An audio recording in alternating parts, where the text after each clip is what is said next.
సింగరేణిలో జరుగుతున్న అవినీతి అక్రమాలపై సిబిఐ విచారణ కోరే దమ్ముందా అని కేంద్ర హోంశాఖ సహాయ మంత్రి బండి సంజయ్ కుమార్ రాష్ట్ర ప్రభుత్వాన్ని ప్రశ్నించారు. అంతర్జాతీయ యోగా దినోత్సవాన్ని పురస్కరించుకొని కరీంనగర్లోని ఇంగ్లీష్ యూనియన్ స్కూల్ మున్సిపల్ గ్రౌండ్లో నిర్వహించిన యోగా కార్యక్రమంలో పాల్గొన్నారు. అంతర్జాతీయ యోగా దినోత్సవాన్ని పురస్కరించుకొని కరీంనగర్లో కేంద్ర హోంశాఖ సహాయ మంత్రి బండి సంజయ్ మీడియాతో మాట్లాడారు.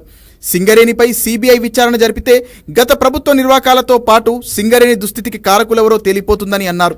సింగరేణి ప్రైవేటీకరించే ప్రసక్తే లేదని సాక్షాత్తు ప్రధాని నరేంద్ర మోడీ ప్రకటించిన తర్వాత కూడా కాంగ్రెస్ బీఆర్ఎస్ పార్టీలు మళ్లీ తప్పుడు ప్రచారం చేస్తూ ప్రజల్లో అయోమయం సృష్టిస్తున్నాయని విమర్శించారు.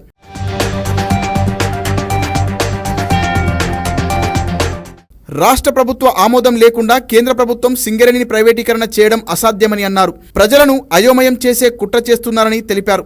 మోదీ రామగుండం వచ్చి సింగరేణిని ప్రైవేటీకరించే ప్రసక్తే లేదని స్పష్టం చేశారని ఆయన గుర్తు చేశారు. సింగరేణిలో కేంద్రానిది 49%, రాష్ట్రానిది 51% ఉందని తెలిపారు. అలాంటప్పుడు రాష్ట్ర ప్రభుత్వం అనుమతి లేకుండా సింగరేణి ప్రైవేటీకరించడం ఎలా సాధ్యమవుతుందని ప్రశ్నించారు. సింగరేణి ఈ దుస్థితికి రావడానికి ప్రధాన కారణం నాటి కేసీఆర్ ప్రభుత్వమే కారణమని దుయ్యబట్టారు.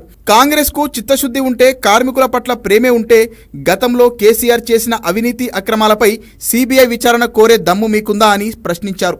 కేసీఆర్ కుటుంబ స్వలాభం కోసం సింగరేణిలో అంతులేని అవినీతి చేస్తే కాంగ్రెస్ కూడా అదే బాటలో నడుస్తుందని ఆరోపించారు. కాంగ్రెస్ కూడా ఫోన్ ట్యాపింగ్, కాళేశ్వరం విచారణ పేరుతో జాప్యం చేస్తూ లాభం పొందాలనుకుంటున్నారే తప్ప వారికి వేరే ఆలోచన లేదన్నారు.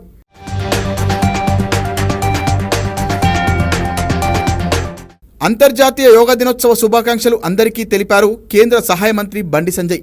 ప్రధాని మోదీ కృషి వల్లే ఇవాళ అంతర్జాతీయ యోగా దినోత్సవంగా జరుపుకుంటున్నామని తెలిపారు.